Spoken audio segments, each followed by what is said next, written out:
Let me guess something about your business. Every few months, something changes. Maybe it's a new offer, maybe it's a new funnel, maybe it's a different strategy or platform. And every time you make the change, it actually feels logical. You're trying to fix what isn't working. But here's the part most founders don't realize. Every time you change the strategy, you're resetting the clock. By the way, I'm Katie Hahn. I help founders stop guessing their way through growth and start running their business like a CEO, using real numbers to make those decisions. Here's what I see constantly. Somebody buys a program or hires a coach. They rebuild their entire funnel, update their messaging, tweak their offer. And for a while, it feels exciting again. There's movement, there's momentum. They're trying something new. Sometimes it even works, but then a few weeks go by, maybe a couple of months, then things start to slow down again. So the natural conclusion becomes, okay, that must not be the right strategy. So something changes again. A different offer, a different messaging, a different platform, and every time that happens, it feels like progress. But underneath all that activity, something else is happening. The business never stays still long enough to produce real information about what's actually working. Once founders finally see this pattern, it becomes a little uncomfortable because the last strategy probably didn't fail. The business just never stayed in one place long enough to reveal what was actually broken. It's a little like running an experiment and restarting it every time the results feel confusing. You never gather enough information to understand the system. So instead of learning, you just keep moving. Now, if you're feeling uncomfortable and you're recognizing this in yourself, I want to be really clear about something. This doesn't mean you're flaky. It doesn't mean you lack discipline. And it definitely does not mean you're bad at business. Most founders were simply never taught how to read the numbers behind their business. So when something feels off, the only tool they have is changing tactics. And the industry quietly encourages that because every new tactic creates another opportunity to sell you something. Let me ask you something honestly. When something slows down in your business, do you know which numbers actually are broken or off? Or do you just feel like it's something that isn't working anymore? Because those two situations lead to very different decisions. This is where real CEOs operate differently. They stop guessing their way through growth. Instead, they track a few numbers and tell the truth about what's happening inside their business. Not dozens of metrics, just a few that actually matter. They know how many new potential buyers are entering their world. They know what percentage of those people become clients.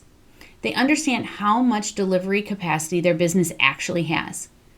And they know what the business is producing for them as an owner. When those numbers become visible, decisions become dramatically simpler.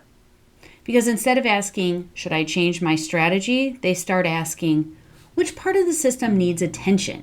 Imagine two timelines for me. On one side, there's a constant switching, something launching, pivoting, rebranding, try a new strategy, start over. That timeline always feels chaotic. Now imagine another timeline, same offer, same core path, but every month the numbers get a little better. Traffic improves, conversion improves, deliveries get smoother. That timeline compounds. One path keeps restarting, the other one builds. This is where the real shift happens. Operators ask one question, why didn't that work fast enough? CEOs ask a different question, which number is actually broken? Sometimes it's traffic, sometimes it's conversion, sometimes it's delivery capacity, and sometimes it's the pricing model. But you can't see any of that if you are not measuring the business. And once founders start looking at their numbers consistently, the chaos usually disappears faster than they expect. Because decisions become logical instead of emotional. I see this pattern all the time. A capable founder, a good offer, an audience that's paying attention, but no rhythm around the data. So every few months, something changes. New positioning, new offer, new structure, new strategy. But when someone finally stops switching long enough to measure the business, within a couple of months, everything becomes clear.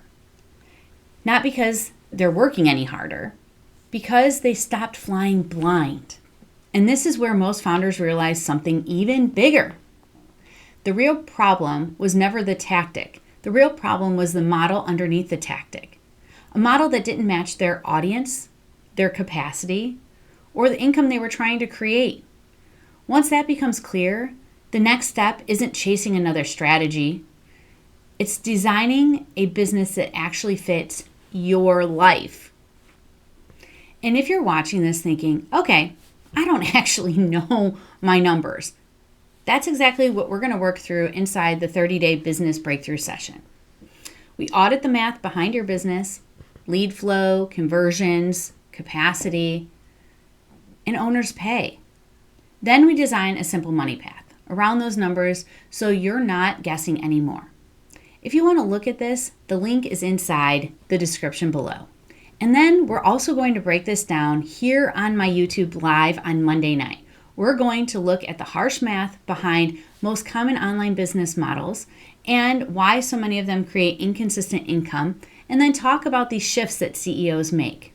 So that once you see the numbers behind the models, a lot of that confusion is going to disappear really quick. So if your business has ever felt unpredictable, you'll want to be there for that. The link will be down in the description with all the information.